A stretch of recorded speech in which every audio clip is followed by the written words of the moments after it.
What's up, everybody? Welcome to Podcast Now. I'm Alex. In this video, I want to discuss if we will get a release date for Kingdom Hearts 3's Remind DLC at the Game Awards. So that is quite a mouthful, but I do just generally want to talk about if we're going to see this game there. I think it's an interesting question because every year we normally get Jeff Keighley saying how the Game Awards is going to be the biggest thing yet, right? Every single year, the Game Awards is going to be the biggest show that they've ever done. And to be honest with you, he actually does a really good job of selling it. I normally believe him every single year. Why? I don't know, but I normally do believe him every single year when he says that, especially dating to last year where, he was really talking the Game Awards up. And, for what it was, I really didn't think it was all that much. They did announce some brand new things, Mortal Kombat 11, which we had kind of heard a couple days before. Crash Team Racing, again, heard that a couple days before. There were some other games in general, some smaller games, but for what it was, it was kind of a mixed bag. I think there was a lot of pros to it, but at the same time, it wasn't the biggest thing like I personally thought it could have been. Now, what does this have to do with Kingdom Hearts? Well, Jeff Keighley doesn't necessarily have contacts that close with Square Enix.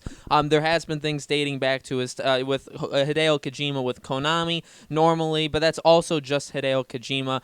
We know that him and Jeff Keighley have a really solid relationship. Normally, we don't see a lot of like Japanese-centric games, and you could say, well, Kingdom Hearts is more of a Western game, and it is. It's definitely made for the West, but it is made in Japan. Nomura himself as well. So there's a lot of Japanese influence, and it's also made there in the first place. So I don't know, to be honest, I don't know if it would be the kind of like, it would be the perfect opportunity, I think, but will it actually happen is a little bit tough. I think that the time of the Game Awards, the timing of the Game Awards, December 12th, is the perfect time to announce this Remind a release date. We've talked about a lot in the past over this last, I'd say, like 6 months on the channel of saying, like, when's it coming out? I think when the game originally came out, Kingdom Hearts 3 originally came out back in late January, I personally thought this game, or this DLC, which basically at this point is kind of like its own game, right? It's going to be a pretty meaty amount of things you're going to be able to do.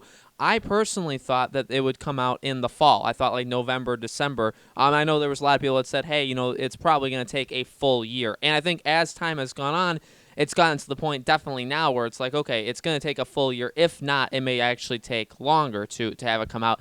And I would think, if you want to line it up with maybe you want to line it up with the 1 year anniversary of Kingdom Hearts 3, which would be very, very late January. I think that's possible. Or even if you did February. Now, he said winter. The original time was winter. I think that could still have been delayed. If it doesn't come out in February, am I going to think that like it doesn't exist anymore? No. But at the same time, like, it kind of needs to be, like, it would need to be shortly after. And also, you got to think that with Final Fantasy VII's remake coming out in early March, like the first week of March, you want to keep Kingdom Hearts' DLC as far away from that as you possibly can. You really don't want those two fighting each other just in general. So I really do see this game as like a late January, early February game. And the only reason I'm kind of going over like my release date predictions again is if it comes out late January, early February, the Game Awards is a prime opportunity to announce it. Just again, December 12th, it'd be a month and a half, maybe 2 months if you say, hey, it comes out like Valentine's Day or around Valentine's Day.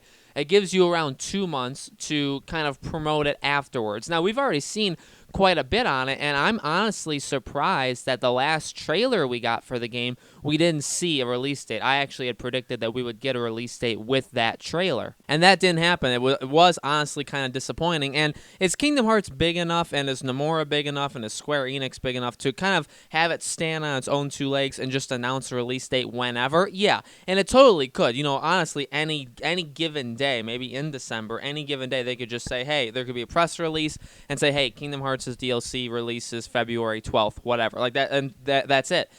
Or they could have another trailer and say, hey, like, we're going to give you a trailer and we're also going to give you a release date, because I don't think this last trailer was like officially said as the final trailer. If it was, I just kind of missed that, but I really don't think it was. I think there's still room, and with games like that, with Kingdom Hearts especially, there'll probably be another trailer just in general. So they could do that. They don't have to. I think they could just give a release date and it'd be totally cool. And also, again, like, you announce a release date, there's not really all that much you'd probably want to show of it afterwards. I mean, this is going towards the people that bought Kingdom Hearts 3. You really aren't selling it to anybody like out there. You don't really need to. What I'm basically saying is you don't really need to prove yourself all that much with the game. Now, I want this to be good. I don't want it to be the most convoluted thing in the world, which it will be, but I'm just hoping. But at the same time, like, you're only dealing it to the however million people bought Kingdom Hearts 3. Originally, the number was like 5-6 million. So say you're doing it to 6-7 million people that bought Kingdom Hearts 3. That's who you're selling the DLC to, and not all of them are going to get it. I'd say it's probably going to sell 1 to 2 million units, however you want to describe a DLC pack. But I think it's going to sell like 1 to 2 million copies, which is fine. But you're really not selling it to all that many people, so it's not like you need to prove yourself. So what I'm basically saying is we really just need a release date, and then that's it. Then we'll get the game. I don't know how much more they'd show after it. But with the Game Awards, again, December 12th, it is a really solid opportunity. You don't really, I mean, you guys are watching this on the Sunday. You really don't announce much in November. And we've even seen insiders for other games say, like, hey, November is a really bad time, or really the fall in general is not the greatest time to announce a brand new game. And I understand that this is not a brand new game. It's not like it's coming out from nowhere and they're saying, hey, we have this Remind DLC, it's real, and like, I get that. But to give a release date and to get people pumped up about when the game comes out, you really don't do that. What we've seen so far this fall is games get delayed, and some games even get delayed kind of like indefinitely. Watch Dogs got pushed and said, hey, we don't know. It's going to come out the second half of 2020. They don't even give a release date. And, you know, if they did, does that kind of get lost in all the... Because you have to look at it. I mean, Death Stranding just came out. This upcoming week is Pokemon and Star Wars Jedi Fallen Order. There's a Shenmue 3 is next week, so there's a lot of games coming out. November's not the right time. Again, I understand it's not a new game. And I also, again, like I just said, you're really only selling it to Kingdom Hearts fans. But at the same time, there's a lot... But, like, Kingdom Hearts fans buy other games. Like, Tyler and I bought Kingdom Hearts, but we're getting other games this month. So it's not like Kingdom Hearts fans just play Kingdom Hearts. I truly don't believe that's the case. So I don't think November, especially this next like 2-week period when there's a lot of games coming out, a lot of people are playing games, their mind's elsewhere. It's not really on the news, the gaming, like the gaming world's news. It's not on that. And the Game Awards, for what it is kind of that spot. It's that opportunity for smaller games and for maybe a couple bigger games, bigger surprises to show up and say, hey, here's what we got in store for kind of like the first half of 2020. They really don't go into further than that. We're not going to get like next generation stuff, which, again, that's kind of like E3 stuff, right? You don't really talk about that now. You kind of wait till June of next year, and then you talk about it. But, you know, anything that comes out between January and like May-ish or even June itself, it's prime opportunity here at the Game Awards. Jeff Keighley, again, he works really, really hard on it. He always wants it to be the biggest thing. It wouldn't be it wouldn't be like the biggest score in the world. It'd be like, wow, he got Kingdom Hearts. Again, I really would just see it as like a release date. But you look at what he's done, even like that Gamescom show he did, it kind of does fit. I could honestly see him being on stage and being like, hey, a very, very popular game. And also, don't forget, the final thing I want to say in this video is, you know, the Game Awards in general is, you know, it's about surprises. It's about those big announcements and even highlighting smaller games, which he's talked about. But it also is literally a game awards show, like the Video Game Awards, which it used to be, and now it's the Game Awards. They still do that, right? It's Game of the Years, you know, best action game, best like stuff like that. They still do it. And don't forget, Kingdom Hearts 3 came out this year. I know it's hard to even remember that, and for a lot of people, it maybe was a big letdown, Kingdom Hearts 3 in general, but it came out late January, right? So it did come out in 2019.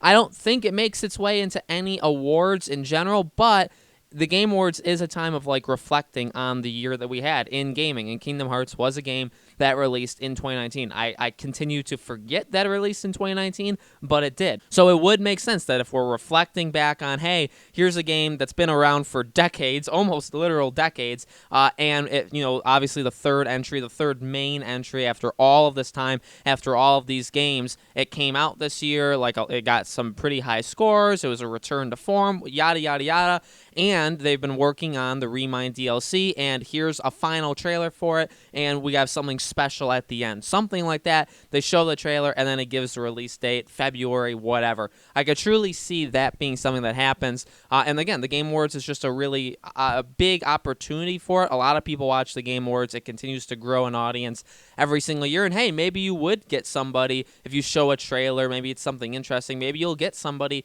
that didn't pick up Kingdom Hearts 3 yet that'll pick it up. Maybe they announce like a Game of the Year edition that also comes with Remind, something crazy like that. Maybe they announce that at the Game Awards. It's possible. I really do think the Game Awards is a really good opportunity for them. I wouldn't guarantee you that we'll get the release date at the Game Awards, but my expectations or my hopes are kind of high that we will. So guys, let me know in the comments below. What do you think? Do you think we're going to get the release date at the Game Awards? Do you think it'll be some other time? Let me know. And when do you think the DLC in general will release? Let me know in the comments below. Make sure you guys subscribe to our YouTube channel Podcast Now. Hit that bell icon so you guys know when these videos go up. And thank you so much for watching. We've been covering Kingdom Hearts quite often on the channel. We will be keeping that up every couple of weeks. Once we get the release date for the Remind DLC, Tyler and I will be back to restart the community series and talk weekly about it. So loads of Kingdom Hearts content coming up, and we hope to see you guys there.